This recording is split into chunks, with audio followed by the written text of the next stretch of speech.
Welcome aboard. Time to grab that board, swim out into the sea of ideas and see if you can catch a wave. It's just starting to curl up over the horizon here in Southern California. We call it the sales pipeline. And the man who rides it each and every day from morning till dusk is Matt Heinz. Paul, I will be joining you in hopefully sunny Southern California later this month. Really? My Washington Huskies are headed to the Rose Bowl for the first time in 18 years. Yeah, right. They're going to play the Ohio State Buckeyes, and so shouldn't be that team, but that's okay. All right, we won't go there.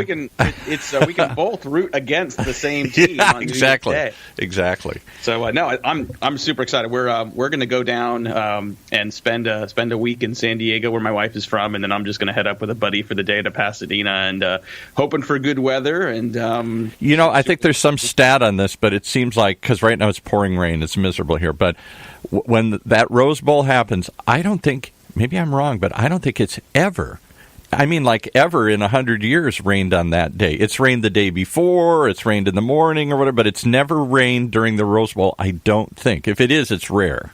Well, let's keep that streak alive. Yeah. That sounds like a great experience. And regardless, I will be in full on purple and gold watching the game. So excited for that. Wow. Well, thanks, everyone, for joining us. Well, you could be a Laker fan then, too, purple and gold here or something. No. See, you took it too far. All right. Can't be. For a variety of reasons, we're still waiting for our Sonics to come back. Okay. That's a whole nother story, a whole nother episode.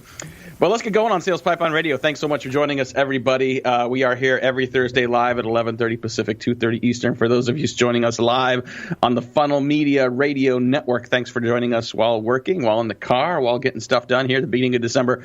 If you're joining us through the podcast, thanks so much for subscribing. Our numbers continue to climb as we get more and more great guests who are joining us, sharing about sales and marketing. And every episode of Sales Pipeline Radio is available past, present, and future at salespipelineradio.com. We are featuring every week some of the best and brightest minds in B2B sales and marketing. Today is absolutely no exception. So excited to have with us today. This is a repeat guest. We had him on, Paul, 22 months ago, as he reminded me earlier this week. He reminded me, too, so I made quite an impression on him here, I'm telling you. Apparently, he agreed to do it again. We didn't screw it up the first time, so here he is again. David Priemer. I think, David, when you were here before, I'm trying to think. I think you had not yet started your new business. I think you were still the VP of Sales at Influitive, where you were after a long career at a number of sales organizations, including at Salesforce.com. But today, David Priemer is the founder and chief sales scientist at CerebralSelling.com. David, thanks so much for joining us. Oh, my pleasure, Matt. Great to be back. 22 months is too long. Well, it's a long time, especially in sales and in B2B, and I think the dog years, so to speak, of SaaS selling. I don't know. It's a couple of decades. It feels like that was a long time ago. But give us a little update. I think you did join us last time. You were the VP of Sales at Influitive, talking about building the advocacy platform that the foundation you built there from a sales standpoint continues to grow. Talk about what you've been doing since, and a little bit about Cerebral Selling. Yeah, for sure. Well, so would I be correct in assuming, Matt, that a lot of the listeners here today are salespeople or in sales? Yes. Well, we've got either that or Huskies fans. We have a lot of Husky fans to tune in for some crazy reason. I don't know why. Because of the keywords. But no, we got a lot of – it's a good mix. We've got B2B sales. We've got B2B marketing. We've got people that care about revenue responsibility is generally our audience. No, that's good. That's good. Well, look, so here, the quick story is, I'm a man on a bit of a mission here. So for most of us who have gotten into sales over the years, I'm willing to bet, and I'm sure a lot of your listeners fall into this category, most of us got here by accident, meaning we did not intend to get into sales. We went to school for something else because, they don't really teach sales in school, and we ended up in sales by accident. And I was no exception. I ended up getting to sales by accident. I started my career as a research scientist and then spent the next 20 years kind of just being really obsessed with sales. I couldn't believe this was a thing that you could actually do. It was so much fun. There was so much learning. And as a scientist, I was always very, very curious. And so after 20 years, I kind of had this moment of reckoning where I said, you know what? I love sales so much. But I got into it by accident, and it kind of bothers me. This is kind of going back to I would take a page from Dan Pink's book, To Sell Is Human, where he had this amazing word cloud, where he asked people, when I say the word sales or selling, what's the first word that comes to mind? And he found that 80% of the words had a very strong negative, visceral connotation. And I started thinking about that, and I said, this is this is my love. This was my calling. This is the profession that I got into by accident and continue to love. And it bothered me that there were so many people out there that were kind of doing it wrong enough to create that negative impression. So I said, you know what I'm going to do? I want to kind of go back to my science roots. I want to take all of the things that I've learned about sales from just being very curious over the years and bundle it into kind of a new, whether you call it a selling system or a platform or methodology called Cerebral Selling. And so that's what I've been doing for the last year or so.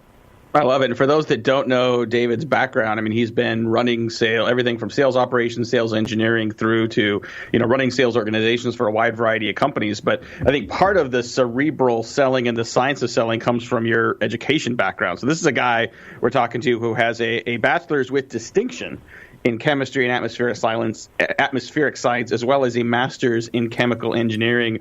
So for those that weren't listening 22 months ago, can you talk a little bit about how you make a hard right transition from a master's in chemical engineering into sales, and then talk a little bit about this? Well, let's do that first. Let's talk about how that happened.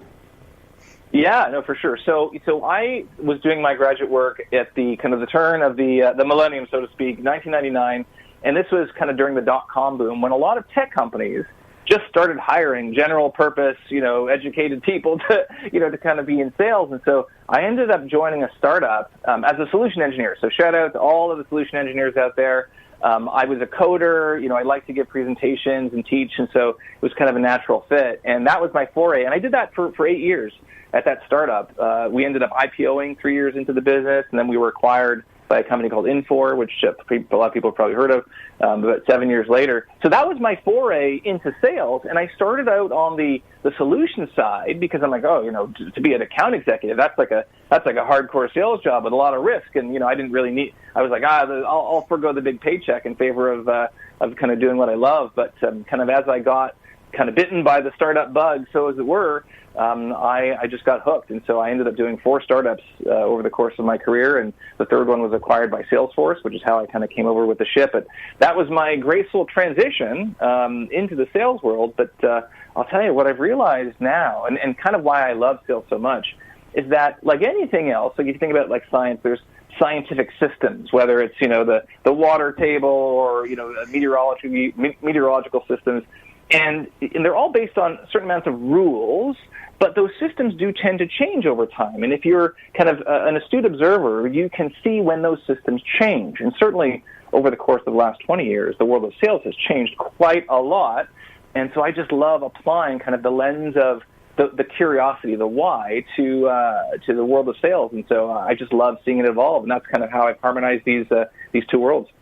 I love that. I think, this is changing, of course, but there, traditionally have not been a lot of educational paths in sales. We're starting to see some sales certificate programs and some sales management and sales mastery programs in higher education. But, I think when you think about the people that tend to get into sales, it's a different brain set, right? I mean, it's left brain versus right brain, and that scientific approach to selling, I would argue, is in the minority. I would also say, in the follow-up question I was going to ask you before is around, just the connotation of science in selling. I think you've got a lot of folks that believe that are in sales that sales is an art, that if you put science behind it, then you lose what works on the periphery to build relationships and rapport, and you lose the uniqueness that each individual selling opportunity requires. But knowing your work and seeing the work that you write, I know that it's really it's not one or the other, it's a combination of both. But talk a little bit from the science side, how that really does help sellers and then marketers listening as well differentiate their work and impact. For sure. Well, where I kind of see the art and the science meeting, where the bridge occurs, is actually in a concept I call the why. And I'm not like the Simon Sinek why, although I'm a big Simon Sinek fan. It's this idea that when you use a sales tactic, and there's a million sales tactics out there, it could be a prospecting, a pitching, a messaging, whatever it is. There's a million tactics. And when you use one of those tactics in a certain situation with a certain kind of customer or buyer, it will have a certain kind of impact. Maybe they love it, maybe they hate it, maybe they think you're the best or they think you're sleazy, or maybe it worked on customer A but not on customer B. And you're sitting there and you're kind of all perplexed and you're saying to yourself, well, why did that happen? And the problem is that most sellers, regardless of the tactics that they use, they don't ask why. They don't really want to understand why the tactic worked or didn't. They want the list. Show me the list of the 5 things I'm supposed to say, so and then, 60% of the time it works every time. That's not the case. And so how I see art and science meshing is this idea of the why. So, like as an example I give, when you're trying to describe what you do, if I say, Matt, what do you do? And it's a question we get asked all the time, especially in the kind of the tech world. What do you do? There are different ways that you can use to explain scientifically what you do. So principles based in polarization, based in conviction, based in creating contrast.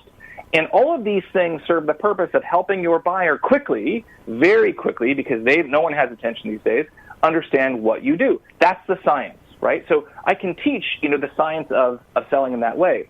But if you deliver a particular pitch that is, let's say, polarizing or uses a heavy dose of contrast or emotion, but you do it in a way that made the customer uncomfortable, or you didn't do it with enough enthusiasm, then it's not going to work. So this idea of science, kind of knowing what to do, and arts, kind of knowing, how to do it, get together, and they intersect again at the why, which is really kind of that question we should all be asking in sales and marketing. It's like, why is this stuff working? Why is it not? And that's kind of how I see these two things meshing. Talking today on Sales Pipeline Radio with David Priemer. He is the founder and chief sales scientist at Cerebral Selling. Highly encourage you to check out cerebralselling.com in addition to some great resources and tons of great content he produces on a regular basis. Especially if you know and have worked with David in the past, please do yourself a favor and go to the homepage and find this fantastic picture of David with basically the same style of hair, but about 5 times the volume as a research scientist and engineer at the beginning of his career. I love it, and I think your story around training around science and empathy and combining those two together is unique and I think super welcome. We're recording this episode here beginning of December. We're looking at beginning of a new year here coming up. Lots of sales kickoffs coming. How should people, and I know you do a lot of sales kickoffs and a lot of works with teams as they're sort of thinking about their new sales year as well, but how does this manifest itself in training? How do you train effectively and then reinforce the combination of science and empathy in sales? Yeah. Oh, that's a good question. One of the things I'm still kind of, trying to figure out how I optimize this in my business, but, we're all familiar, and like you said, I've been a VP of sales a number of times and brought in sales trainers. And oftentimes when you kind of have the kickoff, you bring in the person to talk at the kickoff and however long they spend there.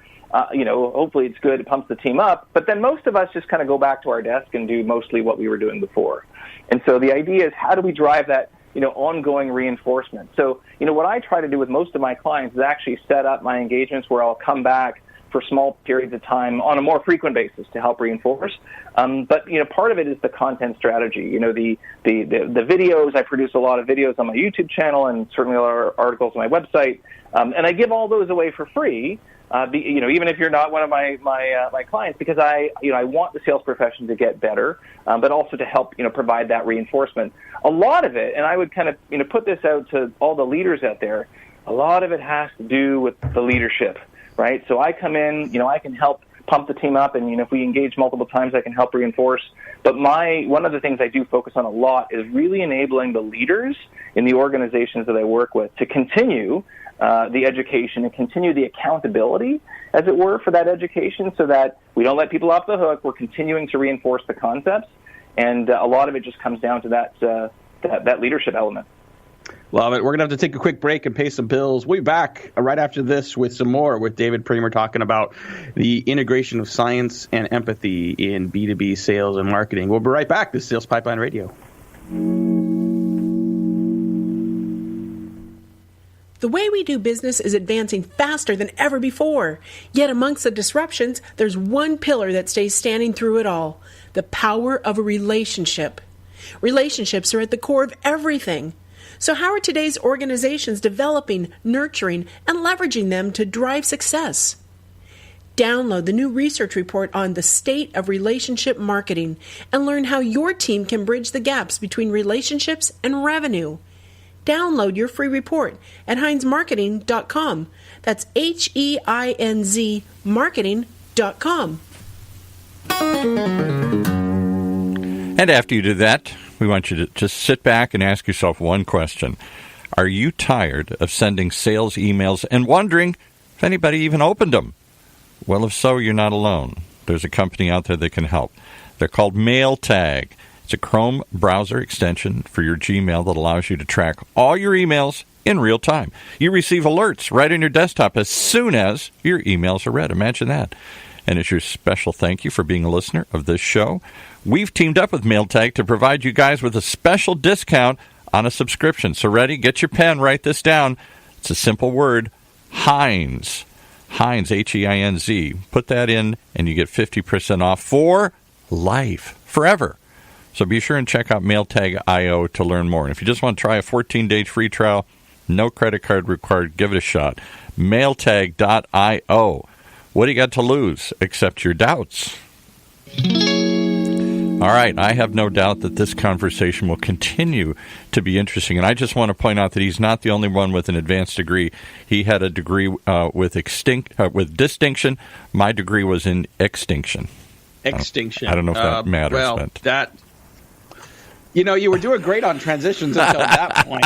I fumbled a little bit there. But thank you. I graduated with extinction. Yes, exactly. Once I left, it was over. I want to give another shout out for our sponsor, MailTag. They've been great partner of ours here on Sales Pipeline Radio. If you are especially if you are in sales. If you're not in sales, if you're in sales, if you're in marketing, your business development, if you care about tracking your emails, scheduling your emails. I did a blog post earlier this week, Paul, on just trying to not send emails nights and weekends. And sometimes, you're working at night, you're getting something across, you want to send it out, you want to get it off your plate. But we actually stress people out when we send emails sometimes nights and weekends, and it's less likely to get noticed. So tool like MailTag, if you are using Chrome and sending emails at all, I highly encourage checking this out as a great way to improve your usage of email. I want to continue our conversation now with David Priemer. He's the founder and chief sales scientist at Cerebral Selling. You can check out him and check out a lot of his content and a lot of his other resources, videos, podcasts, other content he's created on cerebralselling.com.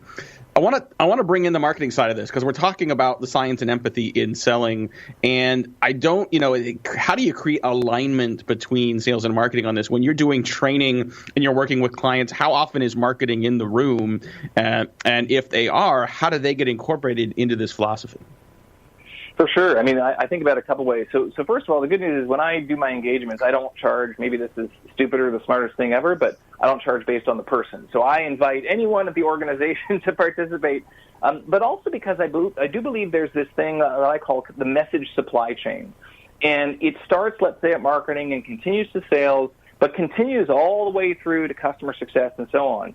So the challenge oftentimes is that when you go into an organization, and I look at the marketing team and I say, what do we do, right? And I listen to what they say, and then I go to sales, and I say, well, what do we do? And then customer success, all the messages are different. Even within that, the groups, all the messages are different. So one of the ways I kind of see marketing fitting into this is being a part of that messaging supply chain and helping to distill out that message and taking what they've learned as far as their marketing prowess and injecting that into the kind of the sales motion. And then downstream, injecting that into the CS motion, because one of the big challenges as well is that as salespeople, we like to say stuff, and then when a customer buys what we have, and then they unshrink wrap it, and they're working with our customer success team, and CS says, "Oh, what did sales tell you we did?" No, we don't do that, right? Then it breaks the chain, and so I think it all starts at marketing. That's what I would say is the first piece.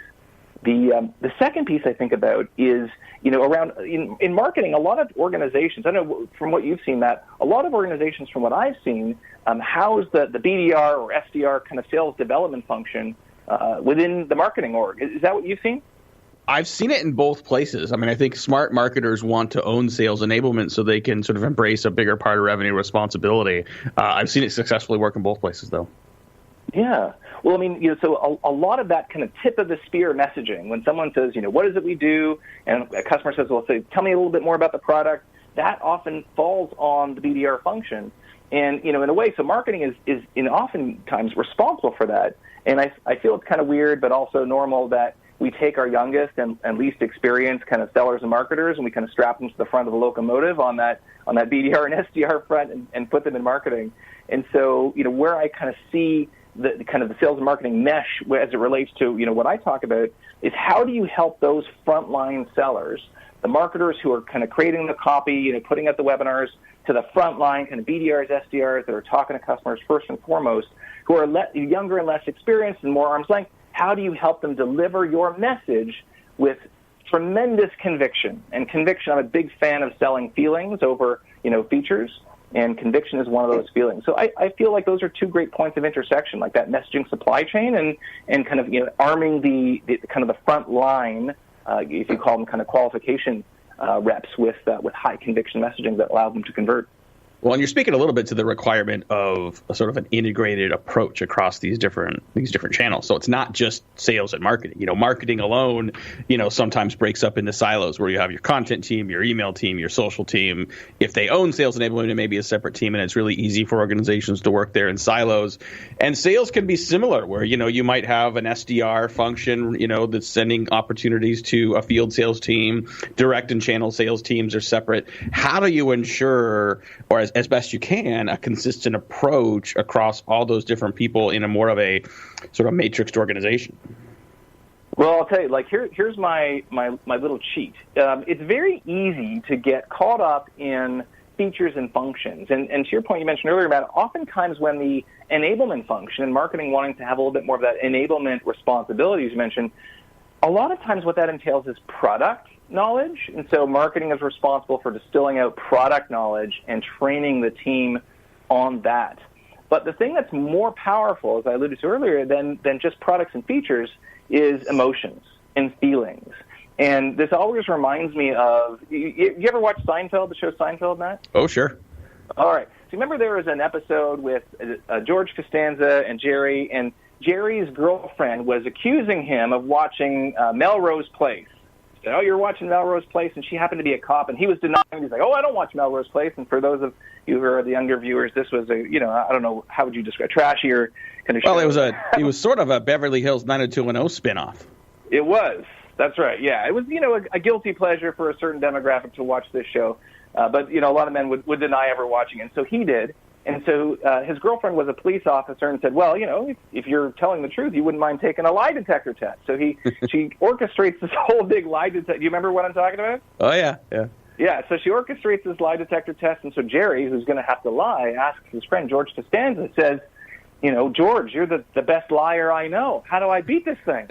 And you remember what did George say? I don't remember. He said, it's not a lie if you believe it, Jerry. And all these years later, I find that is 100% relevant to the modern world of sales and marketing, which is people buy feelings first and foremost, whether it's safety or security or belonging or the future vision of their self. Everything that we buy, from the lunch at food court to the clothes that we wear and the products we whether it's a Tesla or an iPhone, we all buy based on feelings. And so one of the easiest ways, kind of bringing it back home, to unite a group of people around a product or solution message is around that feeling, because feelings are very easy to remember, they're very easy to retell, right? And they produce that very visceral reaction in our customers. And so when I think about how you kind of you arm your sales team and your marketing team, coming back to that vision of feeling, which will be more consistent and won't really change as you develop new products and services and new features and benefits, that stays the same. And I feel like the best organizations are the ones that go out and arm their field team with feelings rather than features and functions. Love it. We're wrapping up here. Just a couple more minutes with David Priemer. Check him out for sure at cerebralselling.com. We'll put links into his website and some of his content in the show notes for this podcast. But last question for you, David. If you could think back in your career and the different steps you've made and sort of the advances you've made, who are some of the people that have been most influential for you? They could be people, they could be authors, they could be managers, they could be alive or dead, they could be, they've written 500 years ago. But who are some of the people you might recommend other people seek out or check out or read that have been influential for you? For sure. Well, I'll name both. So I do have a blog post on my website called My Top Sales Reads. And interestingly enough, most of my top sales reads are not specific sales books. So I'm a big Simon Sinek fan. And in fact, his favorite book that he wrote is called Leaders Eat Last. Not The Start With Why, although that's a great book. Leaders Eat Last because, as leaders, and I hope many of you are leaders out there or aspiring leaders, who are looking to kind of be that force multiplier for your team, because great leadership can be a huge force multiplier. He does an amazing job in that book of breaking down the science and kind of sociology of leadership, and he makes it really codified and repeatable. So I love all of Simon Sinek's content. And I would say, and this might just be my personal predisposition, to the leaders I've, worked with over the years, the leaders that I've loved the most, and this is an interesting exercise if, people who are listening, just think about the manager, the boss, the leader who you love the most in your career, and what did you love about them? Oftentimes, the thing that comes and rises to the top is this one theme of caring. They cared about me personally. They pushed me to be the best version of myself. And I've been really lucky over my career to have a number of leaders that all possessed that sentiment, where I really felt they cared about me and they got the most out of me. And there was an interesting article in Harvard Business that talked about this idea of you need to be a likable leader to kind of help people along their journey. And it was like thousands of leaders that they interviewed, and they found that out of the thousands of leaders that they surveyed and interviewed, there was only a fraction, I think less than a fraction of a percent, that were on the upper quadrants of efficiency, of effectiveness, and on the lower quadrants of likability. So the take-home message is that if you are a leader, learn not in saying how to be likable, really invest in your team, care about them. Go read Simon Sinek. I'm a big fan, and then certainly try to be that kind of leader that your team would fight to work with again. That's my best advice. Love it. We've got sales, marketing, and leadership advice today from David Priemer. If you like his message and his story, definitely share this episode with those on your team, those in your network. You can find it on demand here in a couple days up at salespipelineradiо.com with all of our past episodes. We are unfortunately out of time, but we'll be here again next week at 11:30 Pacific, 2:30 Eastern, as well as on salespipelineradiо.com. For my great producer, Paul, this is Matt Heinz. Thanks so much for joining us for another great episode of Sales Pipeline Radio.